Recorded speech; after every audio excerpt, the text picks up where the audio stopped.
Avengers! This feels so odd coming back on here and sitting down and having a story time with you guys, talking about an experience that me and my family went through. It's a horrible, traumatic experience that we went to, and it's the reason why we haven't been posting videos or we've been offline. And if we do post on our social medias, it's because it's like small things, not like YouTube where you have to be genuine. There you can't, like, you have to show emotion in the way you are. So I think YouTube plays a big part and the way we are when we are together. But like throughout this entire year and what happened to us kind of changes for the better. I want to say for the better. I feel like we come out, and I'm super thankful to God that I am able to sit down and talk about this and be able to be like, to tell you guys this story. Just even talking about it makes me super sad because it was a lot that we had to go through to be able to sit down and have this conversation with you guys.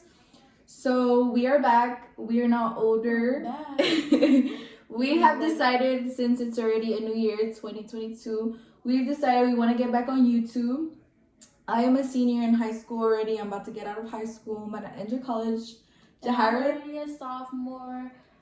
I barely entered high school because of quarantine, you know. It was really hard. Like, I barely entered. I didn't even get to experience my freshman year. Like, bro. It was just a lot that played a lot in the part, and I feel like mentally and everything, I feel like we weren't ready to be on YouTube or be able to have time to like keep doing it as constant as we were when we were younger. But I feel like we are at an age now that we can say that we could go back and be able to produce content for you guys and be able to get you guys going and laughing again the way you guys used to before. Okay, so the story time is basically, we got off topic, but the story time is basically what happened and why we are off YouTube and why we weren't posting consistently at all. We like kind of dropped it and moved it to the side. Okay guys, so this story has so many, it's gonna be break into two parts because it's like a very long story. So I'm gonna do this part one and then I'm gonna do a part two for you guys to understand why we weren't doing videos. Okay, so you want to start or do I start? You start. Okay, so I believe it was last year that we decided on to go on a trip. It was kind of when kind of COVID was it like super with people, or was it like on and off, or that you were able to travel, right? No, it was when we weren't able to travel, wasn't it? When we barely got it. Because we traveled. Oh yeah. But we had postponed this. We had postponed the trip before. We had postponed the trip actually because of me, because my passport, it was actually expired. So after I told my parents so late, so they had to postpone it, and that was a whole big thing on its own. So then after we had to get my passport, that's why we went late. And I feel like sometimes it's my fault that everything happened, you know? No, you can't say that. You can't say that. Okay, so basically the beginning of this story is basically where we decided that we were going to go to El Salvador to go visit family that lives over there for my mom, and she had to go do something with our house that was over there for my grandma. But that's a different topic. So basically we decided all to go. It was me, my sister, my little brother, my sister Tracy, Lisa, and my mom. My dad had to stay here because of work. So he stayed here in Los Angeles because we live in Los Angeles. So basically what happened is that we all decided to go over there and we all went to go get COVID tested. And it was a big thing, you know, like getting COVID tested to be able to travel outside. You had to get tested. You had to do the actual test, you know, like the nose and stuff like that. So we all went to go do that. We actually paid money to do that. But anyways. Like 100, yeah. But anyways, okay, so we decided to be over there for a week or two. No, it was a week, huh? It was a week, so we stayed in El Salvador for a week. So prior to that trip, my sister Tracy had got COVID. My oldest sister Tracy. We're not really sure where she got it because it takes 5 days for it to process through your body and be able to do on the test results that it has to be negative. So she had caught COVID. We're not sure where she caught it, if she caught it going somewhere or going to work, or I'm not really sure if she caught it in the airport when we were there. But when it was time for us to go home, you obviously have to get a negative test result to come back to wherever you're flying to, either if that's Los Angeles or out of state. No matter what, all airports asked for that. So basically, prior to the day that we were supposed to all get tested over there, we all got tested, and the only one that came out positive was Tracy. All of us had came out negative, but all of us knew that we had COVID coming back here. So basically, it was just a crazy thing that had happened when we all found out. We were all super shocked when we knew that she had COVID and that she even processed it. But in our head, we never thought that it would become as serious as what I thought it was going to be. I thought it wasn't really going to affect us because before COVID, I knew it was serious, but I just didn't think it would like hit me or like affect us in any type of way, because knowing my family, keep this in mind, my family is super strong. Like none of us do drugs, none of us drink alcohol, none of that. So like in my head, I thought we weren't gonna have COVID, maybe like a flu, and have it, just regular. So basically, we're able to come back to Los Angeles because we were negative, and she was just put negative to come back. So when we were here, my dad had picked us up at the airport. Usually, like every other trip, we always get picked up by the airport, and my dad will take us home or we'll go eat. The thing that we weren't supposed to do is that we weren't supposed to, in my head, I think that we should have came home, and I think we should have just stayed at a hotel just for my dad not to get COVID at all. And I think that would have been the better way to be able to help that situation. But instead of doing that, we thought, like it wasn't going to be something serious. So we ended up getting in the car with him. We hug him. No, we didn't hug him. My dad and I wore like 2 extra masks, and we all wore like stacked masks so we wouldn't infect him in the car ride home. But it still ended up in him getting sick. Okay, so basically on the car ride back home, we all, for 2 to 3 days, we all end up having COVID. We're all sick. We all have the flu. We are coughing. Everything. Like this house was like COVID. All of us got COVID, except you didn't get it that strong. I didn't get it really like so strong. Like I was mainly the one who would make the teas and help my mom to go give it to them.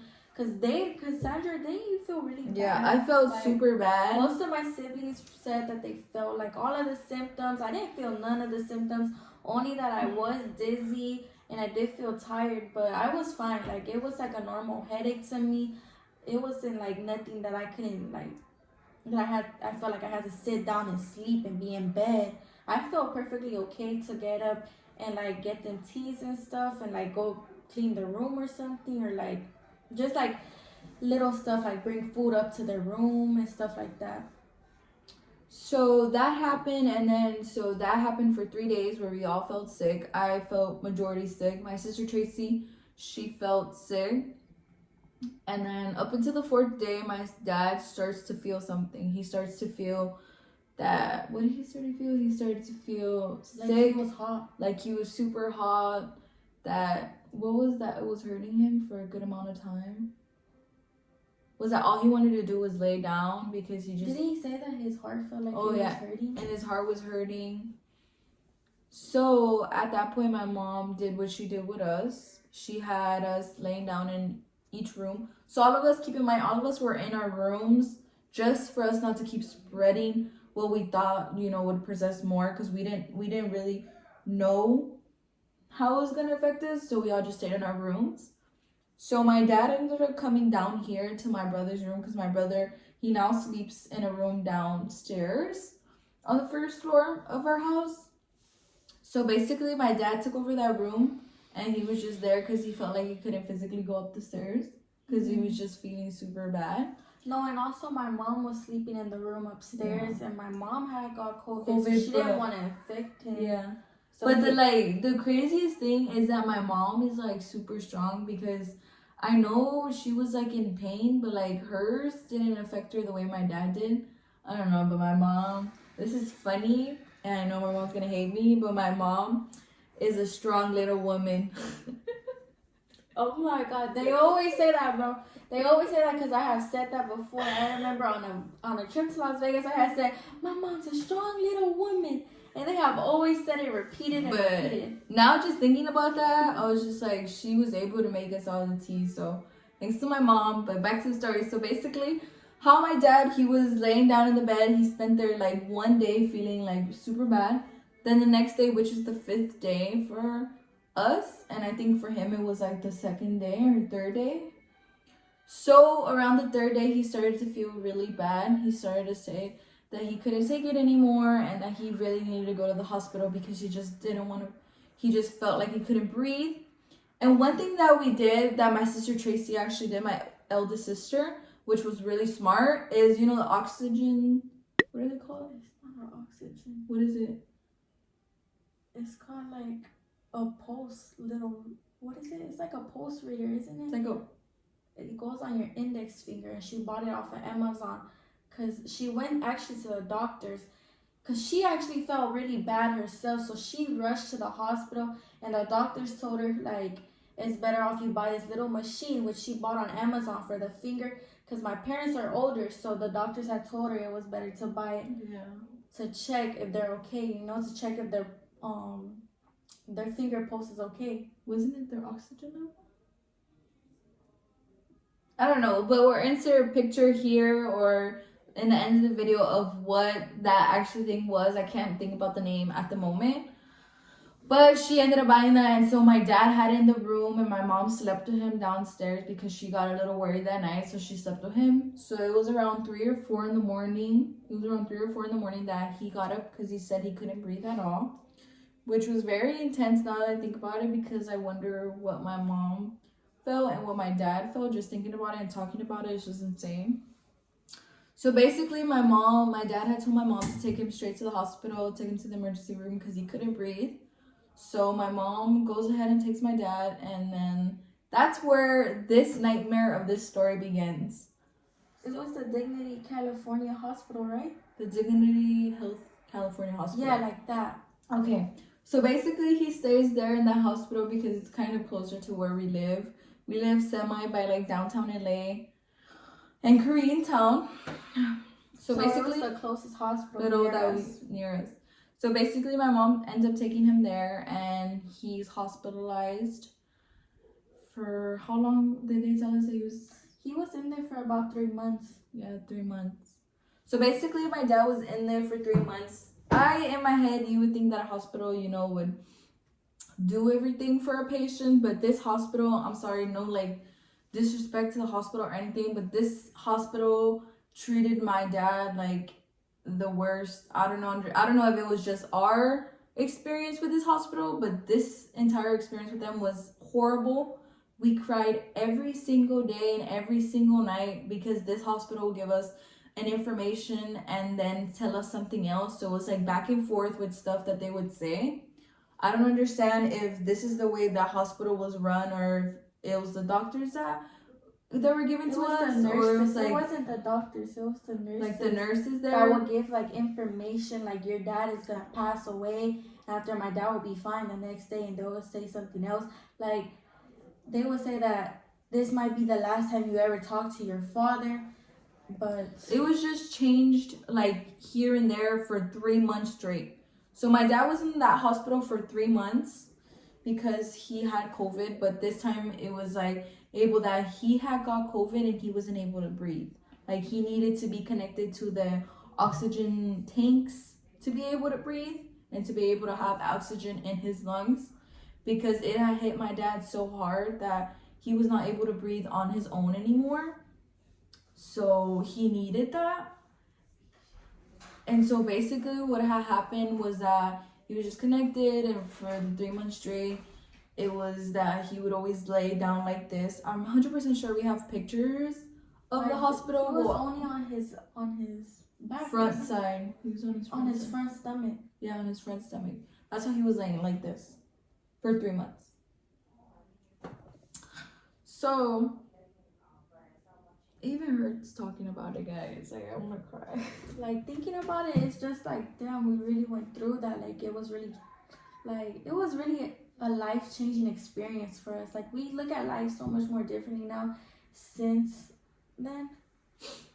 Okay, so basically, throughout those 3 months, like, we would just, like, actually, because of that, we actually got closer to God. Because it was just very difficult for us to turn to anybody else. It was just a lot at the time that we just didn't know how to process well because it was also new to us. It's just her every day knowing that my dad had to struggle in the hospital and like go And through we didn't know hell if and it was like getting better or worse. worse.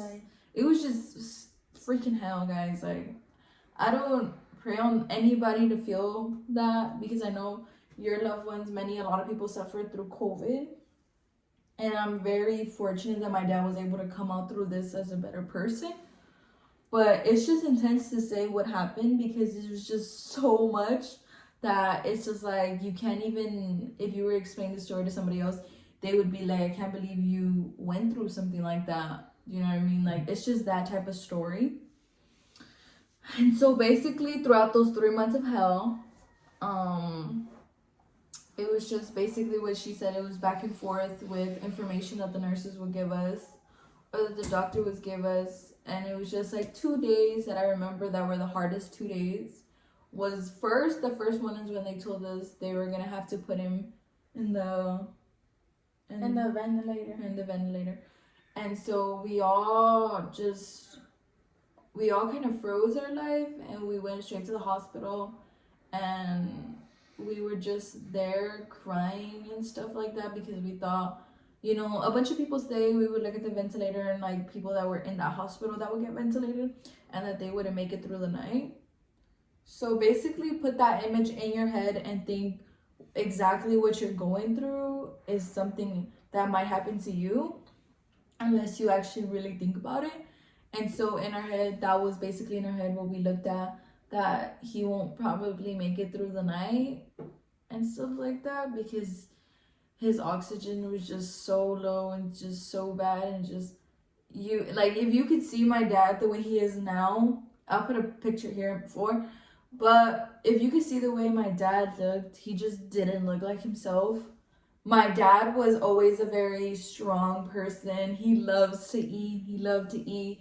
He'll always eat even without us. He just loves food.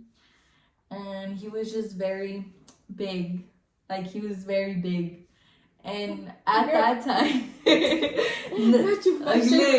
not like that. But he was just always like big. He was just healthy. He was just a healthy guy. Like, my dad's been a healthy guy. Keep in mind that he doesn't do drugs. He doesn't drink alcohol. He's just normal. And his health, you know, you would think that his health is good, even though he eats, but whatever. And so basically, like, he got super, I think the saddest thing about it, but it's a good thing now that I think about it, is that he got insanely skinny in there because also this hospital was so bad that they didn't even feed my dad. And like, they wouldn't even feed him. My mom would actually go every single day. Oh my God. My mom would spend every single day to go see my dad. I don't think there was ever a day that she did not go see my dad.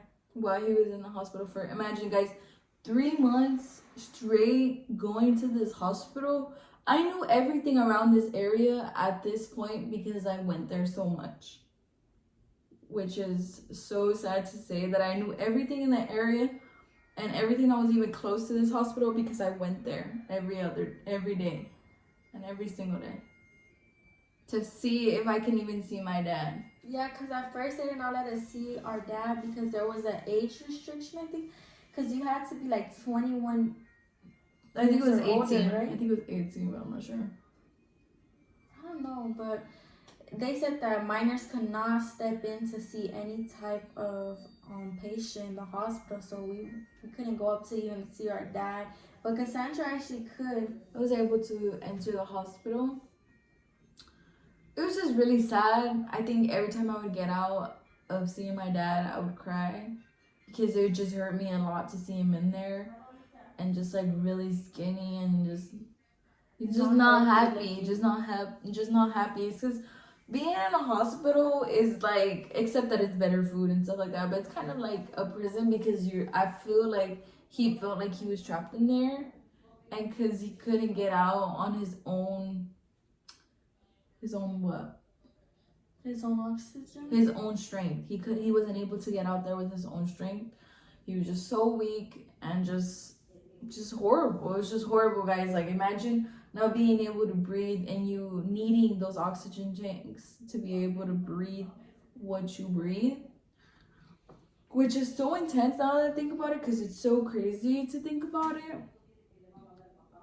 But yeah, it's so crazy. I remember this one day we actually all got to be inside of the same room with him. I think it was like the last day he was in there, because he switched to a different hospital where we'll be getting into right now. But I remember my mom was feeding him and he felt like he couldn't breathe each time he ate, and he always had to put on the oxygen tank, like, to breathe in the oxygen.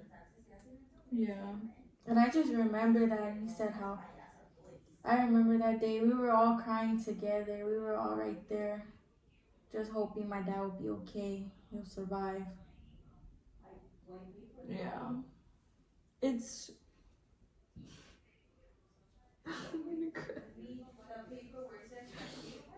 I'm sorry, guys. It's just so sad to think about it, because now we're in a better place. Like, I swear to God, like, we're better, and it's a new year.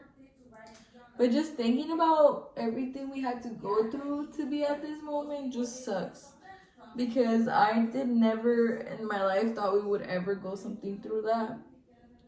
But at the same time, I just don't want to say anything negative, because I'm super grateful that I'm able to be here right now and able to say my dad's here.